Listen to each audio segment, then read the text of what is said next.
What happens 1 hour after drinking a can of Coke? Something that I noticed when working as a pharmacist was why people would still gain weight even though they were following a strict low-fat diet recommended to them by their doctor. This made me question whether it is really the fat that causes us to gain unhealthy weight. After seeing so many people suffering from obesity-related diseases like heart disease, diabetes, and the side effects of the medication they were taking, I was strongly motivated to research what actually causes people to become obese. It clearly was not just the fat they were eating. I actually discovered that a trigger factor for many widespread diseases of the West such as obesity, heart disease, and diabetes could be closely linked to the consumption of one particular substance found in many processed foods and drinks, fructose in the form of high fructose corn syrup. Fructose is the form of high fructose corn syrup found in pretty much all processed foods such as ready meals, fast foods, sweets and fizzy drinks, and most people are totally unaware of its danger. It is also often found in low-fat supposedly healthy alternatives and even many popular weight loss products, because food with the fat taken out simply tastes horrible. High fructose corn syrup in combination with many other additives are usually added to enhance the flavor. Glucose is the type of sugar our body loves. It gets metabolized by every cell in our body and is very easy to burn with very few toxic byproducts. It also tells the brain to stop eating when you are full. Fructose, on the other hand, is another type of sugar and is found in sucrose, which breaks down to glucose and fructose. Fructose is actually only metabolized by the liver, and it's very similar to ethanol, the alcohol in drinks. When you consume it, it's actually like ethanol but without the high. It confuses the liver and ends up making lots of bad fats in the process. It also doesn't signal your brain that you are full. This is why people can drink massive cups of fizzy drinks which are high in fructose and still eat huge meals containing refined foods that are also full of fructose. Many fruits also contain fructose, but nature has provided the antidote, as these fruits are also packed with fiber, which prevents your body from absorbing too much of it. When I advised people to reduce their consumption of high fructose corn syrup by eating lower carb/higher protein diets, free from processed foods, even if the labels say they are healthy options, they started to lose weight and feel much better as a result. In many cases I asked people to just stop their consumption of fizzy drinks like Coca-Cola and instead swap it with either plain water, or add some freshly squeezed lemon for flavor. Green tea is also a great alternative, and it is one of my personal favorites because it contains alpha-wave stimulating theanine that also double serves as an antidote to the harmful effects of caffeine.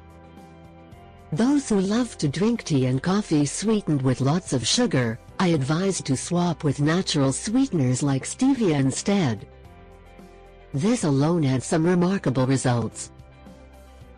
There are 1.6 billion servings of Coke sold each day worldwide. A very significant percentage of that is through supermarket chains like Walmart. So you can imagine how unpopular I became in Walmart's head office in the UK with my information strongly advising people to stop drinking fizzy drinks like Coke. I recently came across a great article by Wade Meredith that explains what happens when you drink just one can of Coca-Cola. And this applies to pretty much most caffeinated soft drinks, not just Coke. When somebody drinks a can of Coke or any similar sugary caffeine drink, watch what happens.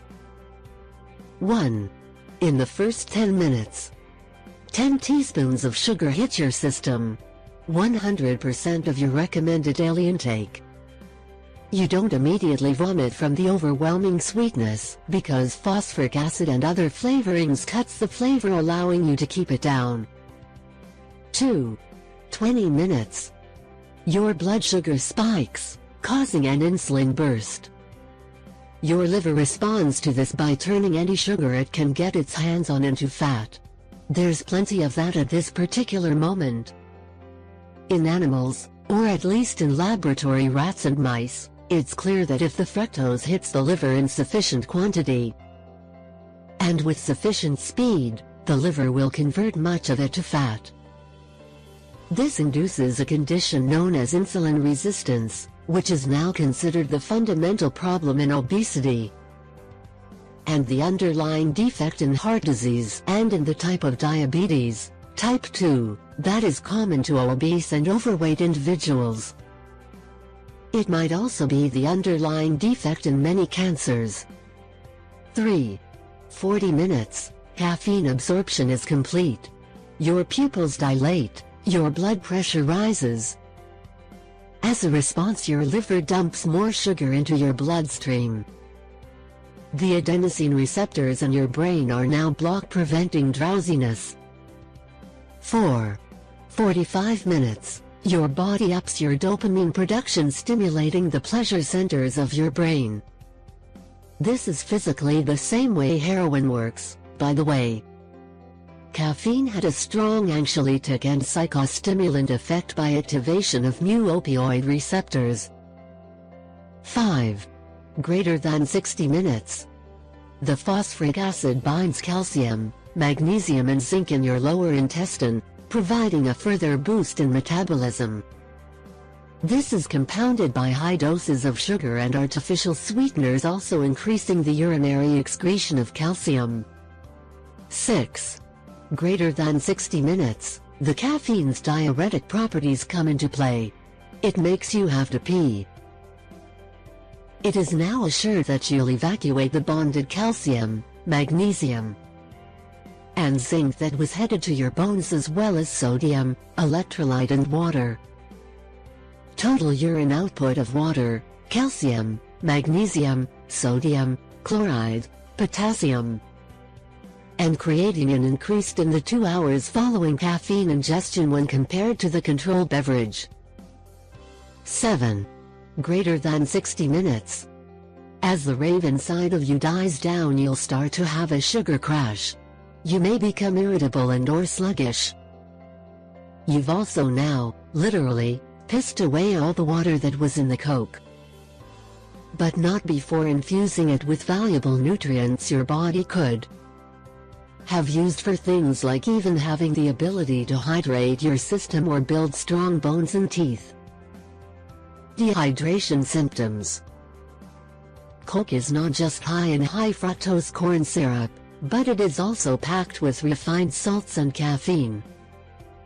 Regular consumption of these ingredients in the high quantities you find in Coke and other processed foods and drinks can lead to higher blood pressure, heart disease, diabetes and obesity.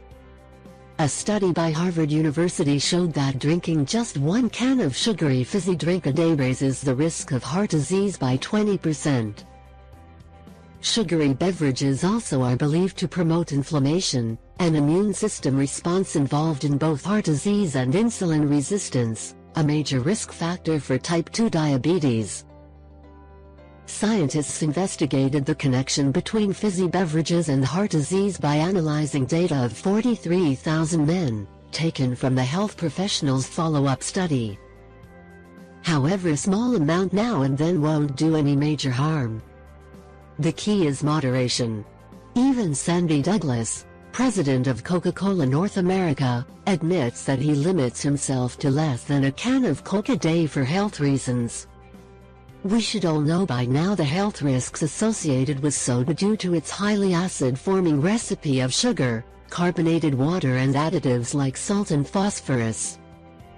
But a recent Gallup poll reveals that 48% of surveyed Americans, nearly half, still drink soda on a daily basis. What's more, among those who drank soda, The average daily intake was 2.6 glasses per day. If you liked this video, don't forget to share it with your friends and family. Subscribe to my channel and give us a big like. Thank you for sharing your time with me and have a nice day.